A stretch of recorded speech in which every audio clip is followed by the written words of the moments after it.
जय हिंद दोस्तों। बिहार में आ गया चुनाव। इसी साल बिहार में चुनाव है और ये जो बिहार का विधानसभा चुनाव है, इसको लेकर हर पार्टी, हर राजनीतिक पार्टी तरह तरह के हथकंडे अपना रही है कि मेरी सरकार बने, मेरी सरकार बने, मेरी सरकार बने। यहां तक कि नई नई पार्टियां वहां पे एंट्री मार रही है। पहले तो आप अभी देख रहे हैं कि बीजेपी प्लस जेडीयू के गठबंधन में अभी सरकार चल रही है।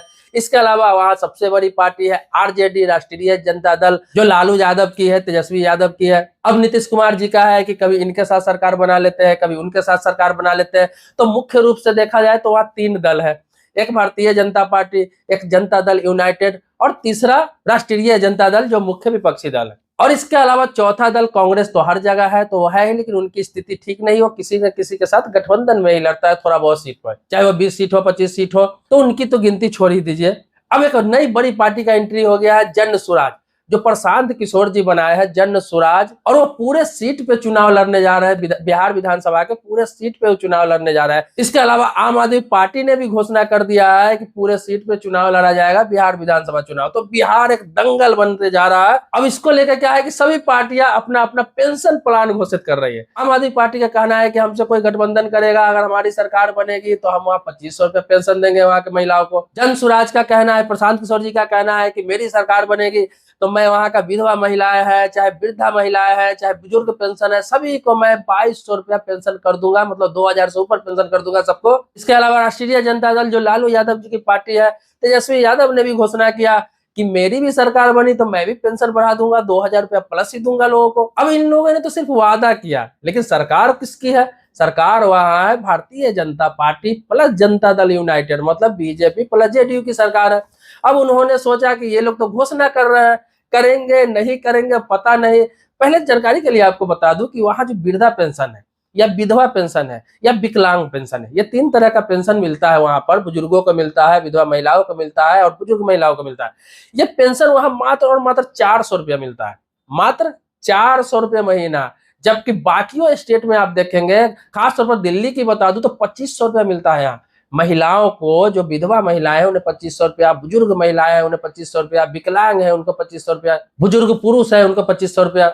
इसी तरह से हरियाणा में ये लगभग 3000 है। बाकी अन्य स्टेट में 1000, 1500, 2000 इस तरह से मिलता है, मतलब 1000 प्लस ही है। मगर बिहार एक इकलौता राज्य है जहां पे मात्र अभी भी 400 रुपये मिलता है। 400 रुपये में आज के डेट में क्या होने वाला है आप बताइए? अगर देना ही है तो दो, आप ढंग से नहीं देना है तो मत दो। ये लॉलीपॉप क्या है? तो इसको अन्य पार्टियों ने क्या किया, मुद्दा बना लिया। अब क्या हुआ कि मुख्यमंत्री वहां का नीतीश कुमार ने ये घोषणा कर दिया कि मैं ही दे देता हूं, बाद में वाला झंझट नहीं, मैं कोई घोषणा नहीं करूंगा। 1100 रुपया उन्होंने अभी पेंशन कर ही दिया कि अगले महीने से अब सभी को 1100 रुपये मिलेगा, पर मंथ 1100 रुपये। चाहे बुजुर्ग महिला है, चाहे बुजुर्ग पुरुष है, चाहे विकलांग है, चाहे विधवा महिला है, इन सभी को अब 1100 रुपया अगले महीने से पेंशन मिलना स्टार्ट हो जाएगा। अब देखिए, भारतीय जनता पार्टी को यह प्लान पता है कि कहाँ क्या करना है, कैसे वोट लेना है। तो उन्हीं के गठबंधन में जेडीयू सरकार है।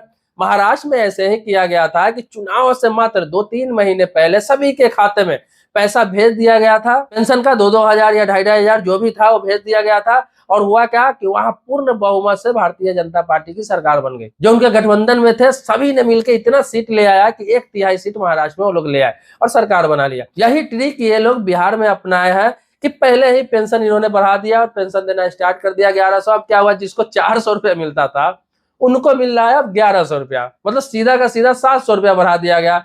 अब क्या होगा, इन सभी पार्टियों का प्लान फेल हो गया। अब क्या है, वहां का जो जनता है वो सारे चीजों को भूल जाएगा। ना उनको अब सड़क से मतलब है, ना बिजली से मतलब है, ना एजुकेशन से मतलब है, ना स्वास्थ्य से मतलब है, ना शिक्षा से मतलब है। बिहार ऐसे भी सबसे पिछड़ा हुआ राज्य है। अब सारा चीज खत्म हो गया, क्योंकि आज के डेट में यही चल रहा है। हर राजनीतिक पार्टी लॉलीपॉप दिखा के, थोड़ा पैसा दिखा के वोट ले लेती है। लोग को लगता है कि पैसा दे रहे हैं, अरे इनडायरेक्ट रूप से ये एक तरह से रिश्वत है, क्योंकि पैसा दिखाकर वोट लेना ये करना था तो 5 साल पहले आप क्यों नहीं किए? 20 साल से जनता दल यूनाइटेड की सरकार है, चाहे आरजेडी के साथ मिलकर रहे, चाहे बीजेपी के साथ मिलकर रहे, ये आप 20 साल पहले क्यों नहीं किए? 15 साल ही पहले क्यों नहीं किए? 10 साल पहले क्यों नहीं किए? 2 साल पहले क्यों नहीं किए? ये इलेक्शन से 2-3 महीने पहले आप क्यों कर रहे हैं? इससे ये साबित होता है कि बिहार का जनता कितना बेवकूफ है, बहुत बड़ा बेवकूफ है। अभी क्या है, दिल्ली में, मुंबई में, कोलकाता में, हैदराबाद में बाहर बाहर जाकर वो काम कर रहे हैं। सब जगह उन्हें बिहारी के नाम पे पीटा जाता है, हिंदी भाषी के नाम पे पीटा जाता है। जहां नहीं पीटा जाता है उन्हें नीच नजरों से दिखा जाता है, गलत नजरों से दिखा जाता है, उनके साथ दुर्व्यवहार किया जाता है।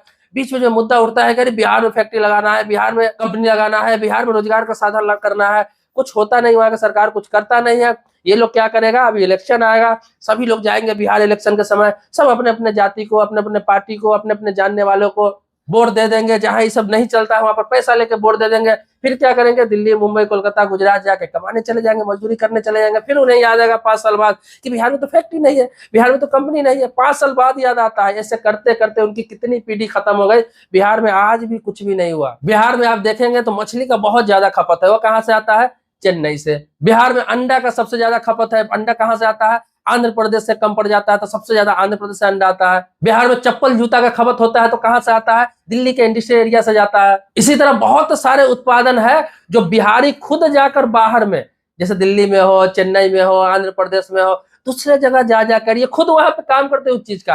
अंडा का फैक्ट्री में जाकर अंडा बनाएंगे, मछली पालन करेंगे बाहर में जाके, पंजाब के दूसरों के खेतों में जाकर काम करेंगे, गुजरात में जाकर दूसरे के फैक्ट्री में मजदूरी करेंगे, दिल्ली में आकर चप्पल के, जूता के, केमिकल के कारखानों में काम करेंगे, लोहा फैक्ट्री में काम करेंगे। और वो बिहार में जाके अपने जात वालों को, अपने पार्टी वालों को वोट देकर फिर आ जाएंगे यहाँ काम करने के लिए। लेकिन उनसे ये नहीं पूछेंगे कि मैं जो काम करने के लिए बाहर जा रहा हूँ, मुझे वही चीज की फैक्ट्री यहीं आप लगा देंगे, लगवा देंगे, इंडस्ट्रियल एरिया बना देंगे, आप यही साधन कर देंगे तो मुझे जाना नहीं पड़ेगा। ये करेंगे तो वोट देंगे आपको, नहीं करेंगे तो आपको वोट नहीं देंगे।